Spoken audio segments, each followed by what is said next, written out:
A ver, primero probar. Sí, se escucha súper bien. Ok. Este audiolibro, la verdad casi conversatorio, es sobre el texto Domicilio Urbano de Rodrigo Pérez de Arce Antonic.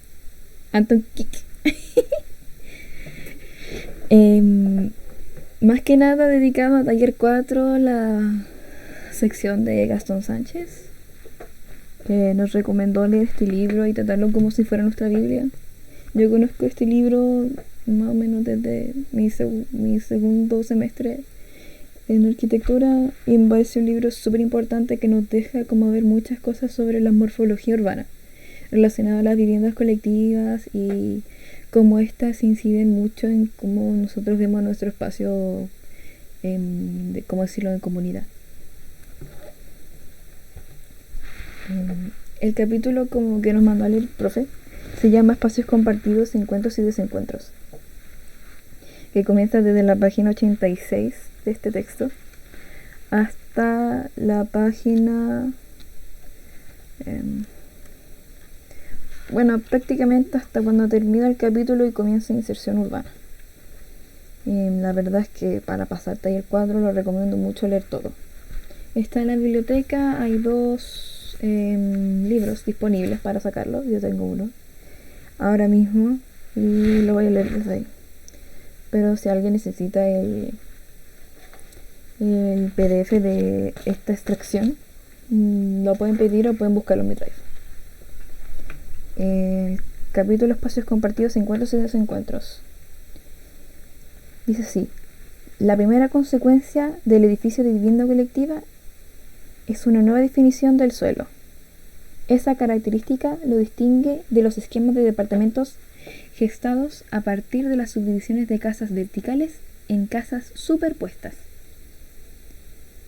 A diferencia de las casas superpuestas que perpetúan con mayor densidad la tradición de las viviendas en hilera, el inmueble urbano se caracteriza por albergar más de una vivienda y por no estar obligado a favorecer una apropiación individual del suelo, o sea, vivir en comunidad. La naturaleza del edificio de vivienda colectiva suele ser esquiva, basándose prácticamente en una comparación de experiencias entre Londres y Santiago de Chile. Sebastián Irarrázaval comenta: la vivienda colectiva en altura es, por absurdo que parezca, el reflejo de un individualismo que solo la casa aislada parece satisfacer. En países como Inglaterra, el departamento es, de alguna forma, una prolongación del espacio común. En el interior de estos edificios, el suelo cubierto por alfombras se extiende confortablemente hacia el interior de los departamentos. Así como el suelo, la temperatura también es continua, estando parejamente distribuida entre pasillos comunes y recintos. También ocurre que, una vez que se entra al edificio, el ruido de la ciudad queda atrás, y el edificio es de alguna manera la casa en la que uno ocupa un ala, como en aquellas casonas en que solían vivir las familias extendidas, cuando había prácticamente más de un núcleo familiar. El anverso de la situación descrita anteriormente estaría representando por el edificio de vivienda colectiva en Santiago, Chile, donde los espacios comunes son no la prolongación del interior doméstico, sino la extensión de la calle. Es decir, las texturas del suelo, la temperatura y los ruidos lo manifiestan. Quizá por eso los espacios como de estares que están en el acceso quedan tan fuera de lugar. Efectivamente, los espacios comunes adquieren alternativamente las cualidades del interior doméstico o el tono del espacio público.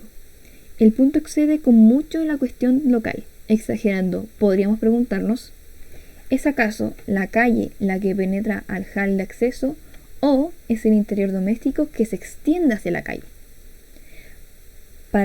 Pero estos espacios son diversos, abarcan todo el edificio y adquieren consecuentemente significados asociados al vínculo social.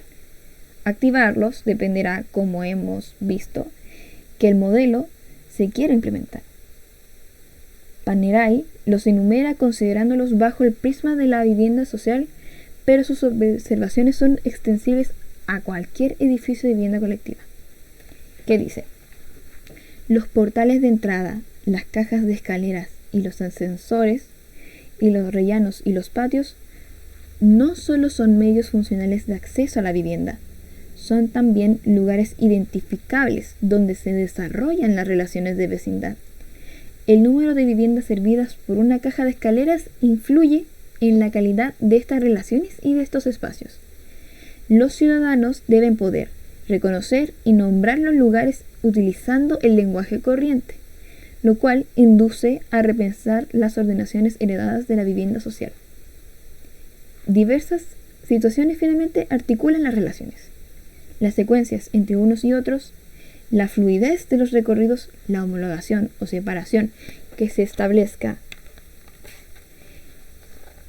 Aquí viene unos dibujos, unos cortes, una axonometría prácticamente de la circulación entre edificios como la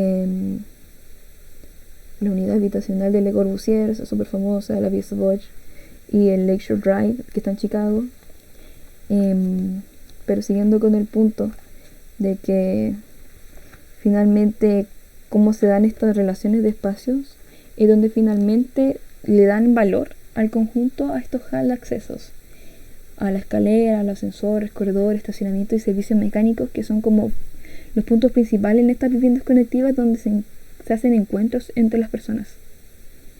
Ahora como que el capítulo nos deja como yendo a puntos súper específicos, que son la calle edificio, automóvil peatón, los halles de acceso. También vemos otro tema que son los pilotis, la escalera, la rampa, el accesorio y el ascensor. También vemos las escaleras, cadencias y ritmos. Después hacemos paso a las rutinas, que son como precisamente qué hace encontrarnos, qué movimientos de nosotros dentro de nuestra vida hace que nos encontremos con los otros. Hablamos de las series también, de la versatilidad, de las rampas, de la calle aérea, que es lo que vemos en el conjunto habitacional de Villa Portales. Y son como estos lugares que nos permiten como evidenciar lo que explicaba el extracto que estaba en este texto.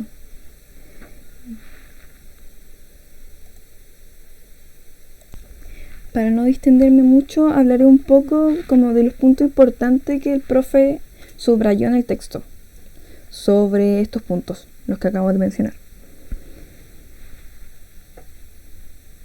En el tema de la calle y el edificio, vemos que existen como distintos tipos de relaciones entre estos y de cómo, modificando el estilo de la calle o el estilo del edificio, podemos formar nexos, reciprocidades y secuencias. Y también dentro de estas encontramos anonimatos o participación, contemplación de espacios o la clausura de estos. Podemos ver cómo los caminos forman interiores o solo hacen como un recorrido perimetral que te permite ver como solo una perspectiva del edificio o solo una perspectiva o algo que quieren contarse. Y también encontramos lo secreto y lo expuesto, que son varios puntos que los ascensores, las escaleras, las rampas nos permiten encontrar. Y finalmente es como uno las ubica, es como lo que quiere conseguir. Si tú quieres que un conjunto sea más privado, entonces vas a tener que hacer un tipo de calle o de acceso que sea más pequeño tal vez, que sea de no tan gran altura, que no tenga ventanas hacia los interiores o que sea rodeando el edificio. Pero si quieres un espacio donde se encuentre más la gente y que la gente llegue a ocupar ese espacio de una manera de expropiarse de él, o de apropiarse, la verdad, en el término correcto, hacer un lugar grande, con mucha luz, tal vez con mobiliario, y esa calle ya pasa a ser como hall, que finalmente es como un lugar donde todos convergen. Después vamos al punto del automóvil y el peatón, que ya saben cuál es mi opinión con respecto al automóvil después del último audiolibro del texto de movilidad urbana. Pero lo describe con una pregunta súper importante: ¿podría acaso el automóvil llegar a la puerta del departamento? Y eso la verdad es que considero igual todas las opiniones sobre el automóvil y qué tan cercano tiene que estar a nuestra vida común, a nuestra vida como en comunidad. Al punto después que pasamos es el HAL, como lo había explicado antes, que finalmente es el organizador de los recorridos según Rodrigo Pérez. Es decir, este te va a decir por dónde tienes que comenzar, por dónde puede terminar, qué vas a encontrarte primero, qué te llama más la atención, por dónde comenzar tal vez, o si el HAL es un espacio de entretenimiento, o si es un espacio de esperar, o si solo un espacio inútil, que pasa, la verdad, pasa mucho en las viviendas colectivas que no están bien diseñadas. Después tenemos otro punto que ya es considerado como algo estructural, pero que tiene que ver mucho con el HAL, que son el tema de los pilotis. Recordemos, los pilotis son como estos pilares redondos, la mayoría de veces pueden haber cuadrados, que vemos como los primeros pisos de estas viviendas colectivas, que finalmente reciben a los halls. Es decir, ahí pueden ubicarse los halls. Los halls no necesariamente tienen que ser como un espacio ya descrito. Puede ser donde está abajo, donde están los pilotis, puede ser un piso más arriba, puede ser un centro que converge todo, y eso depende de también cómo uno lo organiza. En Chile se ve más los pilotis en los estacionamientos. De hecho, si tú te das cuenta, siempre está como lleno de pilar y lo que vaya a encontrar son estacionamientos, donde son un lugar como para dejar más que de encuentro. También vemos las secuencias verticales, que finalmente cómo el HAL organiza y dispone los lugares. También encontramos las cadencias y los ritmos, que son como en las escaleras, cómo quieres que vayan. Así que principalmente cómo vas a hacer la escalera, o cómo vas a hacer como los caminos. Si quieres que todos sean iguales, así como de ir bajando 3 peldaños, espacio, 3 peldaños, pedazo. Y eso igual significa que la vista que tienen los que recorren ese camino, por no decir recorrido, va a cambiar mucho, y su percepción sobre el edificio va a cambiar. Por ejemplo, si vas a hacer como una escalera en un lugar muy oscuro, la verdad es que eso va a dar como un cierto tinte de inseguridad, o tal vez de privacidad. Pero si lo vas a hacer una escalera en un sitio con celosías, donde entra la luz de cierta manera, tal vez se va a sentir cómodo y cálido, o tal vez se va a sentir muy expuesto a la calle. Ahí depende mucho del estudio que uno haga y al usuario. En el otro punto encontramos las rutinas, donde subraya el profesor que nos encontramos como con lo cotidiano acá, que es como el nexo entre el departamento y la calle, y que se da principalmente en los edificios de hasta 5 pisos, que es como una atmósfera de donde uno regula su vida dentro de la casa, y después dentro de ese espacio compartido, y después de la calle, de donde todas las actividades como que se relucen, y donde uno se da cuenta con qué tipo de persona está hablando, cómo es su tipo de usuario, qué hace este tipo de usuario, cómo acostumbrar el lugar a este tipo de usuario, y cómo hacer una vida más vivible finalmente, como aprendiendo un poco de la rutina. Y dentro de la rutina también hablo un poco como, de nuevo volvemos a ver la escalera, que a veces puede parecer invasora, por ejemplo, como en el tránsito, pero que esto se puede modificar siguiendo otro tipo de diseño. Por ejemplo, las escaleras que son de evacuación claramente no van a tener como un aspecto muy agradable, como de invitar a circularlas, sino que son claramente de emergencia. Y eso mismo significa dónde poner una escalera. No vaya a poner una escalera como en un lugar medio. Si tu concepto es tener un abierto, no puedes colocar una escalera en medio, porque eso arruina tu concepto. Y también dice que a partir de los 5 pisos la escalera es prescindible. Claramente, porque cómo llegáis después a los pisos. La verdad es que yo encuentro, por ejemplo, el tema de las rampas como súper incómodo finalmente, por regla, porque tienen que tener cierto tipo de pendiente, y eso significa quitar mucho espacio. O sea, si sabes diseñar bien una rampa, y si tu proyecto se va a diseñar en torno a las rampas, tómala.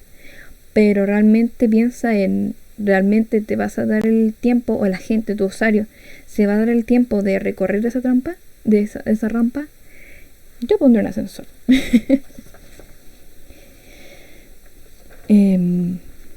Y esto también tiene que ver con el cuerpo del edificio, como le explica.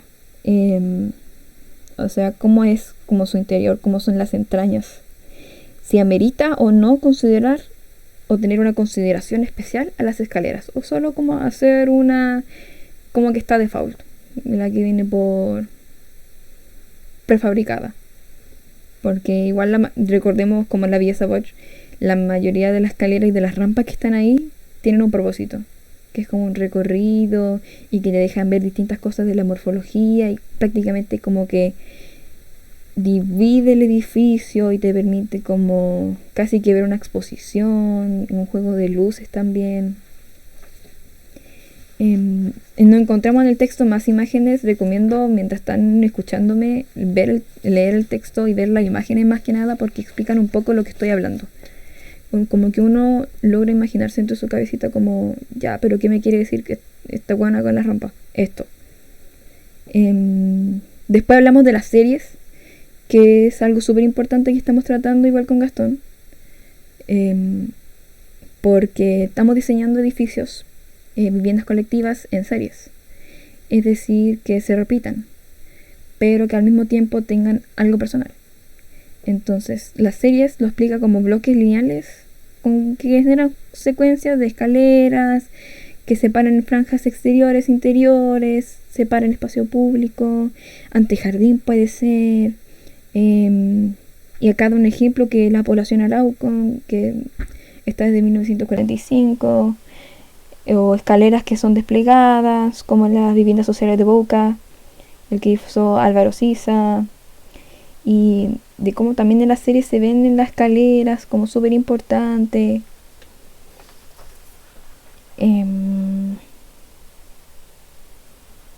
También otro ejemplo que da el profe son los bloques de vivienda colectiva E1, los que están en Moscú, donde contemplaba accesos desde galerías intermedias a un espacio de escaleras conectados visualmente entre ellos, y también hasta el cielo. Después pasamos a otro punto, que es la versatilidad, es decir, la destreza que uno tiene con la geometría y la estructura, de cómo hacer un despliegue, cómo el balcón también asiste al hall de acceso, y cómo se aplican en distintos tamaños. Más se ve en los edificios de pequeño formato, porque cuando ya son como de un gran formato, es decir, como de más de 6 o 8 o 10 pisos, se ve como algo muy monótono, muy repetitivo, y que no te da cuenta a qué realmente está queriendo lograr la escalera, más que cumplir su utilidad de escalera. Después hablamos de las rampas. Ya saben mi opinión con respecto a las rampas. Son menos utilizados en el ámbito de vivienda colectiva, por otras lógicas, generan otras lógicas de acceso, porque recurrimos a ella más que nada por necesidad de la movilidad universal, y más que nada para el transporte de cargas, pero que claramente son un punto a estudiar, y generan, como dije antes, lógicas de acceso. Es decir, distinto a la escalera, te da tal vez un recorrido más lento, te permite ver algo, o tal vez junto a la rampa necesitas, por ejemplo, un pasamanos que te vaya afirmando, y eso te permite que el usuario también toque con la mano y sienta una textura. Por eso es como que cambia distintamente la perspectiva. Después hablamos de las calles aéreas, que está muy asociada a la idea del balcón, y que fue conceptualizada por los Smithson, en una propuesta de concurso que tuvieron de la reconstrucción urbana de Golden Lane en Londres. Y es porque no hacemos enfoque a este exponente. Es porque los bloques estaban concebidos como fragmentos urbanos que eran capaces de editar los planos verticales a la animación de la calle del barrio. Es decir, como los planos verticales abrían espacio en la calle del barrio, permitían y conectaban ingresos a numerosos departamentos como en dúplex. Y esto hacían que se desarrollaran sobre y bajo nivel de la circulación pública, como bajo nivel. Que principalmente da esta sensación de calle aérea, porque tú vas a estar en el primer piso, por ejemplo, que es donde está bajo nivel, y tú vas a ver cómo la gente está casi que en el aire caminando, cuando realmente está prácticamente en nivel terreno. También encontramos como estos accesos de balcones colectivos, donde el profe destaca harto este texto.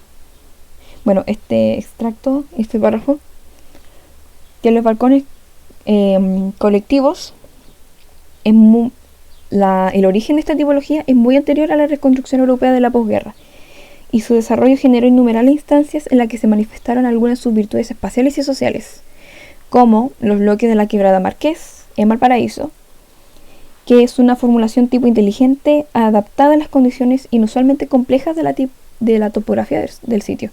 Recordemos Valparaíso, un lugar con muchos cerros, de difícil circulación, pero que esto, más que ser como un agravante al proyecto, es una oportunidad que entrega de cómo manejar esta circulación, este recorrido, siguiendo la topografía del suelo, por ejemplo, lo que yo encuentro espectacular. Y también destaca mucho una pregunta, que este mismo tema de la galería abierta, de las calles elevadas, de los mismos balcones colectivos, que ya no se ve mucho, la verdad, porque ahora tenemos esta tipología de vivienda colectiva, tipo torre, todos hacinados, como no me acuerdo cómo les decía el profesor, de la mayoría de arquitectos, a estos edificios que están en estación central, y finalmente evitan todas estas tipologías y dejan de pensar en el usuario en el que están construyendo. Que estas fórmulas, las calles elevadas, la galería, los balcones, la escalera, las rampas, permiten y permitirán en un futuro nuevas formulaciones, es decir, nuevas tipologías de edificios que tenemos que ir descubriendo, porque es una necesidad. Y la necesidad se especifica en usuario, en construir para alguien, en construir para vivir, no para que duerma, sino que para que se habite, para que tenga una vida en comunidad. También da un ejemplo reciente de Japón, que hablan de la reformulación de las potencialidades del condominio tridimensional, que estas se basan en las tramas públicas, que la verdad es que yo lo encuentro genial. También siempre tener en cuenta los ponentes japoneses, y de cómo estos se evidencian igual, onda, de cómo estos se conectan con la calle. Siento que Japón es un buen enfoque para nosotros los chilenos, porque tenemos un estilo de vida muy similar a ellos, al menos un estilo de morfología muy similar. No hablo solo porque también sea un país sísmico, sino me refiero porque ellos también consideran como la calle como extensión, más que nosotros como un interior de extensión. Pero eso, invitadísimos a leerse el libro entero, porque habla de muchas cosas sobre los edificios. Habla sobre cómo catalogar los edificios de mayor y menor tamaño, habla sobre la diferencia entre las casas y los departamentos. Incluye muchos dibujos que representan mucho la idea que está siguiendo el autor. Recordemos al autor Rodrigo Pérez de Arce, académico de la Católica. Recuerden este libro, sacado el 2012, por ahí 2010, cuando se estaban construyendo estos guetos verticales, ahora me acordé, y que deberíamos replantearnos la idea de cómo construimos viviendas colectivas o departamentos, conjuntos departamentales en Chile. Y siento que igual el profe lo considera como Biblia, porque son puntos a considerar todo lo que menciona en este texto. Más que seguirlos fielmente, sino que reflexionar con respecto a estos. Muy buena lectura. Eso.